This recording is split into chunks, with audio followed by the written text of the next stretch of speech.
SAW diwafatkan oleh Allah Subhanahu wa taala, banyak daripada sahabat Nabi Muhammad SAW berada dalam kondisi yang tidak stabil. Bahkan sekelas Sayyidina Umar bin Khattab, seseorang yang mana dikatakan dalam hadis Nabi Muhammad, bahkan iblis dan syaitan pun lari daripada bayangan Sayyidina Umar bin Khattab. Beliau pun dalam kondisi yang tidak stabil. Beliau membawa pedangnya berkeliling di sekitar kota Makkah dan berkata, demi Allah, Nabi Muhammad tidak meninggal dunia. Nabi Muhammad hanya berpindah mendatangi Allah Subhanahu wa taala dan akan kembali terhadap kita. مسكه أخذ بجلابيبه سيدنا بكر الصديق يقول يا عمر أما تسمع هذه الآية إنما محمد رسول قد خلت من قبله الرسل أفإن مات أو قتل انقلبتم على أعقابكم. سيدنا عمر كأنه أول مرة يسمع هذه الآية فتراجع وقال لا إله إلا الله. Dan kemudian Sayyidina Abu Bakar Siddiq tatkala melihat kondisi Sayyidina Umar bin Khattab yang tidak stabil tersebut, beliau memegang daripada baju daripada Sayyidina Umar bin Khattab dan berkata, wahai Umar, tidakkah engkau mendengar daripada ayat Allah Subhanahu wa taala yang berfirman bahwasanya Nabi Muhammad adalah utusan Allah, dan apabila terbunuh ataupun meninggal dunia, ayat-ayat tersebut menunjukkan bahwasanya Nabi Muhammad juga manusia yang akan meninggal dunia. Dan Sayyidina Umar bin Khattab tatkala mendengar sebuah petunjuk daripada Sayyidina Abu Bakar Siddiq, Sayyidina Umar bin Khattab berkata, demi Allah, seakan-akan aku baru pertama kali mendengar ayat tersebut. ثم من الذين حزنوا على فراق النبي صلى الله عليه وسلم سيدنا بلال بن رباح لم تطب له المدينة فإن كل شيء في المدينة يذكره بالنبي محمد صلى الله عليه وسلم فانتقل إلى مدينة الشام. Dan sebagian sahabat Nabi Muhammad SAW yang merasakan kondisi tidak stabil di saat wafatnya Nabi Muhammad adalah Sayyidina Bilal bin Rabah, yang mana beliau tidak merasa tenang tatkala duduk di kota Madinah. Mengapa? Karena setiap kota Madinah, setiap pelosok kota Madinah, setiap keadaan yang di kota Madinah mengingatkan dia dengan Nabi Muhammad SAW, sehingga beliau tidak merasa tenang tatkala berada di kota Madinah setelah Nabi Muhammad wafat, sehingga beliau berpindah ke kota Syam. فذهب إلى الشام وسكن في الشام وتزوج هناك. ثم بعد فترة من الفترات رأى النبي محمد صلى الله عليه وآله وسلم ويقول له ما هذا الجفاء يا بلال. Dan kemudian setelah Sayyidina Bilal berpindah dari kota Madinah ke kota Syam, menikah di sana dan tinggal di sana, berjalan beberapa waktu dan kemudian Nabi Muhammad SAW mendatangi Sayyidina Bilal melalui mimpinya. Sehingga Nabi Muhammad berkata, wahai Bilal, mengapa engkau jauh daripada diriku? الرؤيا للنبي عليه الصلاة والسلام موجودة في الصحيحين، فقد رواه البخاري ومسلم أن النبي صلى الله عليه وسلم يقول من رآني فقد رآني حقا فإن الشيطان لا يتمثل به. Adapun tentang mimpi Nabi Muhammad dan melihat wajah Nabi Muhammad di dalam mimpi, sungguh sudah ada dalilnya daripada hadis yang diriwayatkan oleh Imam Bukhari dan Muslim, bahwasanya kata Nabi Muhammad SAW dalam sabdanya, barang siapa yang melihat diriku, maka sungguh dia telah melihat diriku secara hakikatnya, karena syaitan tidak mungkin menjelmakan diriku, kata Nabi Muhammad. والنبي عليه الصلاة والسلام لم يأتي بهذا الكلام عبثا، فإنما يريد أن يحرك في قلوبنا التعلق به صلى الله عليه وسلم حتى نراه. Nabi Muhammad SAW bersabda, mengucapkan hal tersebut, barang siapa yang melihatku, maka dia sesungguhnya melihatku secara hakikat. Tidak maksud untuk hal yang sia-sia, tapi maksud Nabi Muhammad untuk menggerakkan hati kita seberapa besar ta'alluq dan hubungan kita dengan Nabi Muhammad dan seberapa besar cinta kita dengan Rasulullah sallallahu alaihi wasallam. فهل منا أحد إذا سمع هذا الحديث، حديث الرؤيا أو حديث أن النبي يرى في المنام، هل في قلبنا اشتياق لرؤية النبي محمد صلى الله عليه وسلم، أو نسمع الحديث هكذا كأننا لم نسمعه؟ Tatkala kita mendengar hadis tentang mimpi Nabi Muhammad, memandang wajah mulia Nabi Muhammad di mimpi, apakah terdengar dalam besitan hati kita, terbesit di dalam pikiran kita, ingin ada kerinduan untuk memandang wajah Nabi Muhammad walaupun hanya sekedar mimpi? Ini pertanyaan besarnya. Apakah hanya sekedar hadis yang masuk ke telinga kanan dan keluar telinga kiri saja? فسيدنا بلال قام من النوم وجهه متهلل وفرحا فرأته زوجته على تلك الحالة ما بك يا بلال ماني أراك مسرورا قال نعم رأيت النبي محمد صلى الله عليه وسلم وها أنا عازم على السفر إلى المدينة لأزوره صلى الله عليه وسلم. Dan Sayyidina Bilal bin Rabah tatkala bangkit daripada tidurnya dalam keadaan wajah berseri, dalam keadaan wajah tersenyum dan bergembira, dilihat oleh sang istri. Sang istri bertanya, "Wahai Bilal, mengapa engkau dalam keadaan berseri dan wajah sangat semacam ini?" Sayyidina Bilal berkata, "Bahwasanya aku telah mimpi Nabi Muhammad sallallahu alaihi wasallam." فأراد العزم والسفر إلى المدينة ليزور النبي محمد صلى الله عليه وسلم. Dan kemudian beliau memiliki tekad dan keinginan untuk bisa menziarah Nabi Muhammad di kota Madinah Al-Munawwarah. فجاء ووصل المدينة الشام بعيدة في ذاك الوقت لا سيارة ولا طيارة فجاء على أيام لكي يصل إلى المدينة فوصلها فزار النبي محمد صلى الله عليه وسلم. Dan kemudian Sayyidina Bilal berangkat dari kota Syam menuju kota Madinah yang mana zaman dahulu tidak ada pesawat, zaman dahulu tidak ada mobil, butuh hari demi hari untuk meniti sebuah jalan sampai ke kota Madinah. Sampai di kota Madinah, beliau langsung menziarahi Nabi Muhammad sallallahu alaihi wasallam. فرآه الصحابة في آخر خلافة سيدنا أبي بكر الصديق فطلب منه سيدنا أبو بكر الصديق الخليفة أن يا بلال نود منك أن تؤذن كما كنت تؤذن في عهد رسول الله صلى الله عليه وآله وسلم. Tatkala Sayyidina Bilal sampai ke kota Madinah dan menziarahi Nabi Muhammad, yang mana hal tersebut terjadi di akhir khilafah Sayyidina Abu Bakar As-Siddiq. Sayyidina Abu Bakar As-Siddiq bertemu dengan Sayyidina Bilal dan berkata, "Wahai Bilal, bisakah engkau azan seperti engkau dahulu azan di zaman Nabi Muhammad sallallahu alaihi wasallam?" فامتنع واعتذر من ذلك. Dan Sayyidina Bilal menolak dan tidak ingin melakukan hal tersebut. ثم جاء إليه سيدنا عمر بن الخطاب وطلب منه ذلك الطلب يا بلال فضلا قم أذن كما كنت تأذن في زمان رسول الله صلى الله عليه وسلم فامتنع واعتذر من ذلك. Dan kemudian Sayyidina Umar bin Khattab juga datang kepada Sayyidina Bilal dan berkata, "Wahai Bilal, tolonglah satu kali ini aja engkau azan di hadapan kami seperti kamu dahulu azan di hadapan Nabi Muhammad sallallahu alaihi wasallam." Dan Sayyidina Bilal pun kembali menolak perintah daripada Sayyidina Umar bin Khattab. قال لا ما أذنت إلا في زمان الرسول صلى الله عليه وسلم أؤذن ثم أخرج إلى النبي وأقرع الباب وأقول له يا رسول الله الصلاة أما الآن لا أؤذن لأحد. Alasan Sayyidina Bilal untuk menolak azan karena beliau teringat ada kenangan dahulu dengan Nabi Muhammad sallallahu alaihi wasallam dan berkata, "Dahulu aku tatkala aku ingin azan, setelah aku azan aku mengetok pintu Nabi Muhammad sallallahu alaihi wasallam dan aku berkata, ya Rasulullah, datang sudah waktu salat, sudah datang waktu salat, sekarang kepada siapa aku ingin mengucapkan hal tersebut?" ثم جاء إليه الحسن والحسين أصباط النبي محمد صلى الله عليه وسلم من أمنا فاطمة الزهراء جاء إليه وطلب منه أن يؤذن. كان سيدنا الحسن تقريبا 8 سنوات وسيدنا الحسين تقريبا 7 سنوات فأتوا إليه يا بلال نرجو منك أن تؤذن كما كنت تؤذن في زمان جدي رسول الله صلى الله عليه وسلم فلم يستطع أن يقول لا فامتثل أمرهما لأنهما ست رسول الله صلى الله عليه وسلم. Setelah Sayyidina Abu Bakar As-Siddiq datang, Sayyidina Umar bin Khattab datanglah kemudian yang meminta Sayyidina Bilal untuk azan, Sayyidina Hasan dan Sayyidina Husain, dan berkata, "Wahai Bilal, bisakah engkau sekarang azan seperti engkau pernah azan di zaman kakekku Nabi Muhammad sallallahu alaihi wasallam?" Dan kemudian Sayyidina Bilal tidak mampu menolak perintah daripada cucu Nabi Muhammad sallallahu alaihi wasallam karena perintah tersebut datang dari cucu Nabi Muhammad sallallahu alaihi wasallam. فصعد يؤذن كما كان يؤذن في عهد رسول الله صلى الله عليه وسلم ويقول الله أكبر الله أكبر.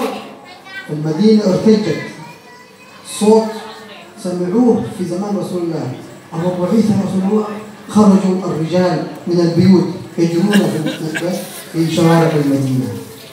Dan tatkala Sayyidina Bilal bin Rabah naik ke atas mimbarnya dan berazan di hadapan Allah Subhanahu wa taala, berucapkan kalimat Allahu Akbar, Allahu Akbar, seluruh kota Madinah bergetar. Setiap orang di hadapan tersebut menyaksikan sebuah penyaksian penampilan yang seakan-akan pernah mereka rasakan di zaman Nabi Muhammad SAW. Setiap orang keluar di jalanan, setiap wanita keluar daripada rumah-rumahnya ingin melihat apakah benar Nabi Muhammad telah kembali dibangkitkan.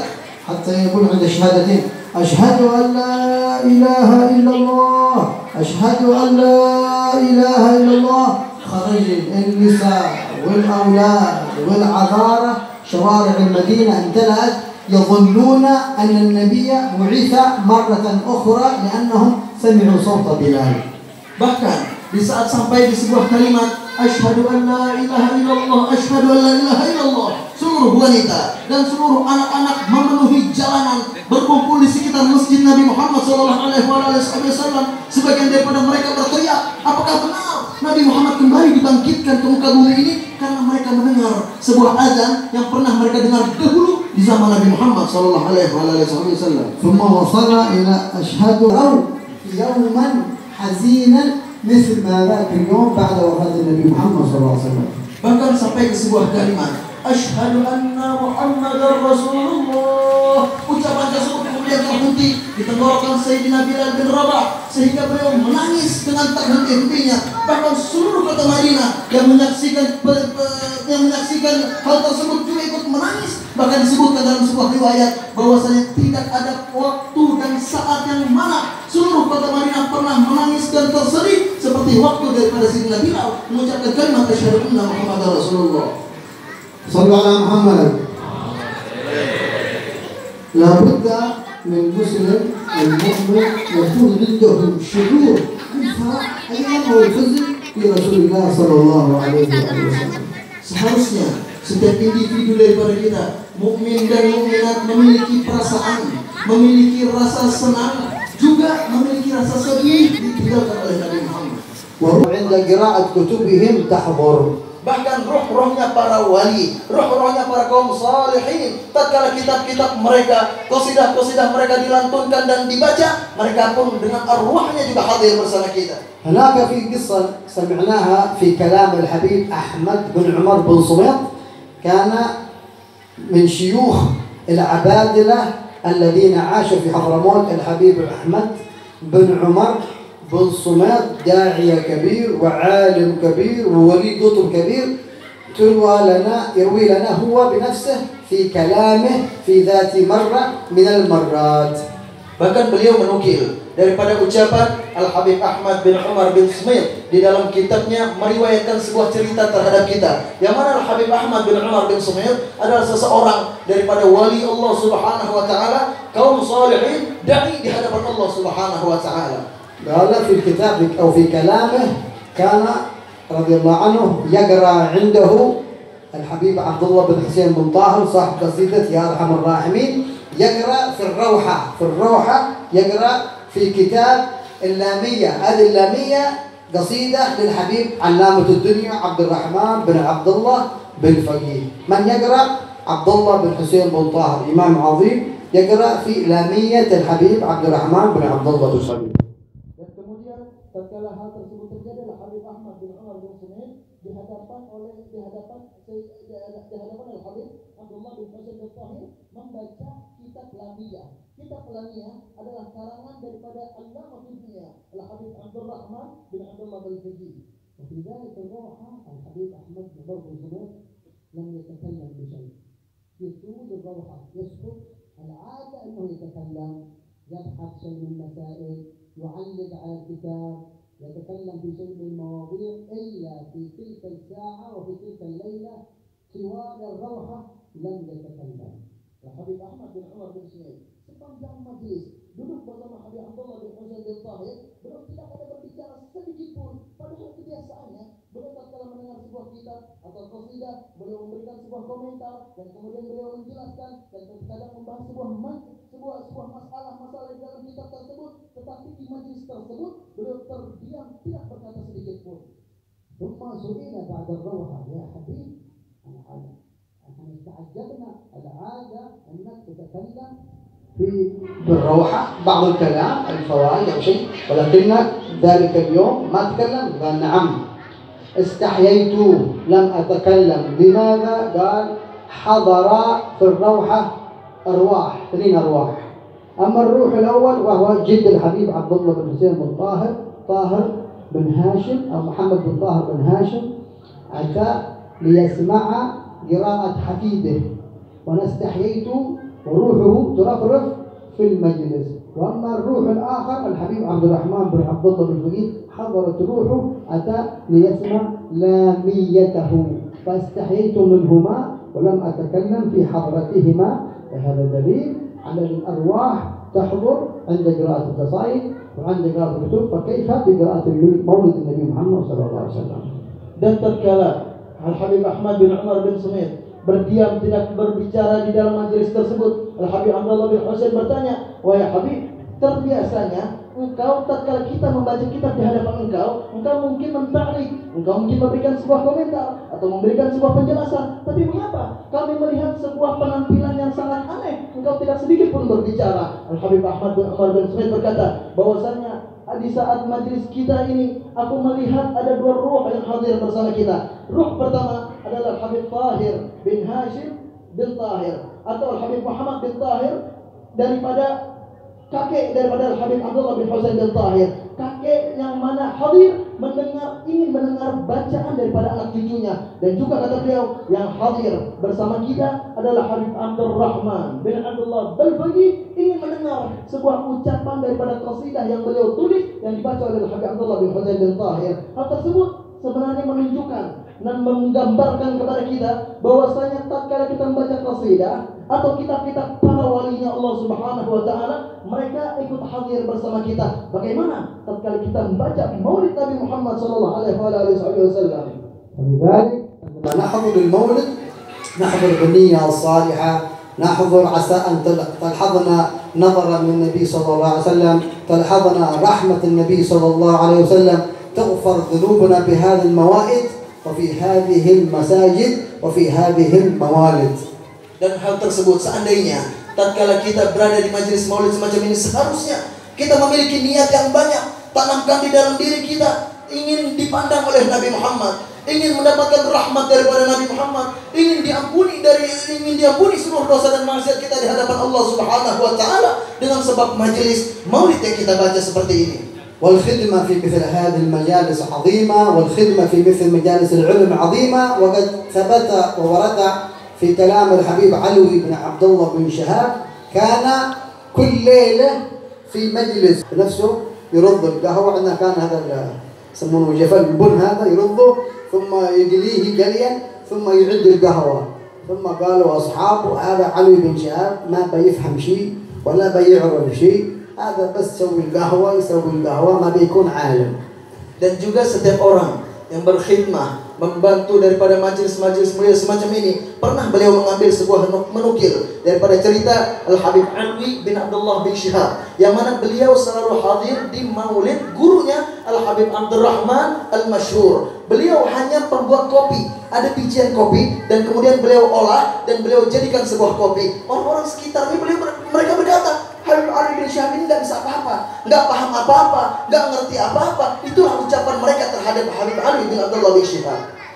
فهو حبيب علوي كل يوم في الروحة، كل يوم يعمل قهوة، يوميا يعمل قهوة. فقالوا أصحابه هذا علوي ما بيستفيد شيء، مثل الحصاة، تعرف الحصاة حجرة في مجرى الماء، حجرة في مجرى الماء، هل الحجرة تستفيد من الماء؟ ما تستفيد من الماء. ثم الحبيب علوي حزين ولم يعمل القهوة، فجلس في الحلقة يريد يقرأ مع الحبيب عبد الرحمن المشهور. Dan kemudian Al-Habib Alwi mendengar ucapan mereka yang mengejek dan menghina Habib Alwi bin Shihab, seakan-akan Habib Alwi tidak mengerti apa-apa, kerjanya cuma khidmah saja, kerjanya cuma bikin kopi saja. Dan kemudian pernah beliau setiap hari tersebut beliau lakukan selalu bikin kopi. Pernah suatu saat beliau tidak mau bikin kopi, beliau duduk bersama orang-orang di majelis. فعرف ذلك شيخه الحبيب مفتي حضرموت الحبيب عبد الرحمن بن محمد المشهور، قالوا يا علوي لماذا لم تعمل قهوة؟ اسكت ساكت. يا علوي لماذا لم تعمل قهوة؟ اسكت. قال أنا عرفت المقصود.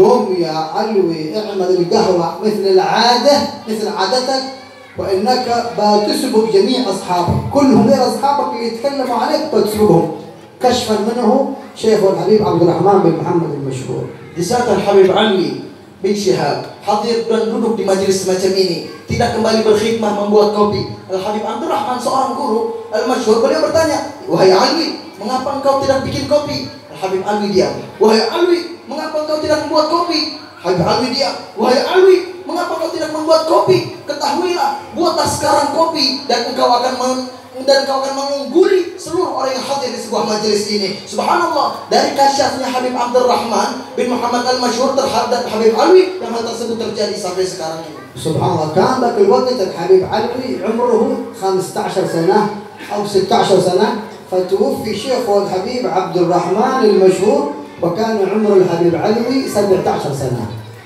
Dan tatkala hal tersebut terjadi, umur daripada Al-Habib Alwi bin Syihab 15 atau 16 tahun. Tatkala meninggal dunia gurunya Habib Abdul Rahman, umur Habib Alwi masih umur 17.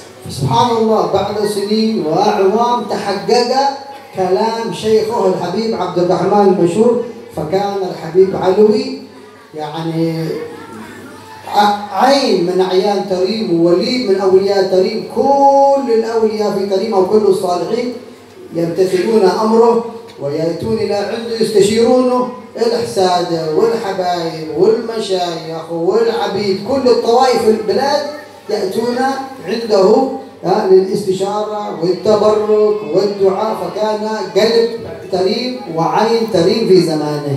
Sehingga tatkala meninggal gurunya Habib Abdul Rahman bin Muhammad Al-Masyhur, berjalan tahun demi tahun, terlihat dan tersohor oleh Habib Ali bin Syihab dan mengungguli setiap daripada teman-temannya, mengungguli setiap orang di zamannya, bahkan para ulama dari kalangan habaib, dari kalangan masyayikh, semuanya datang kepada Habib Alwi, meminta isyarat Habib Alwi, meminta bantuan Al-Habib Alwi, minta foto oleh Al-Habib Alwi. Bahkan Habib Alwi sampai menjadi mata kota Tarim, bahkan menjadi jantung kota Tarim. فلهذا الإنسان إذا صدق النية مع الله سبحانه وتعالى وصدق في الخدمة مع شيخه لله تعالى، الله سيعطيه ما أراده وما يتمناه في الدنيا والآخرة. Maka barang siapa, setiap individu daripada kita yang memiliki kesungguhan dalam berkhidmah, membantu gurunya, maka dia akan mendapatkan lebih dari apa yang dia harapkan. Maka dia akan mendapatkan kebaikan jauh lebih baik dari apa yang ia inginkan. حتى الرواية وردت عن بشر الحافي، هذا بشر الحافي ولي من أولياء الله تعالى، رؤيا في المنام بعدما توفي، قال يا بشر ما فعل الله بك؟ فقال غفر لي بأشياء منها بثلاثة أمور، وذكر منها ثلاثة أمور، قال خدمة الأخوان، بخدمة إخواني أو بخدمة الإخوان. فهذه الخدمة يا أخواني لا يستهين بها الإنسان إذا صدق في النية مع الله سبحانه وتعالى.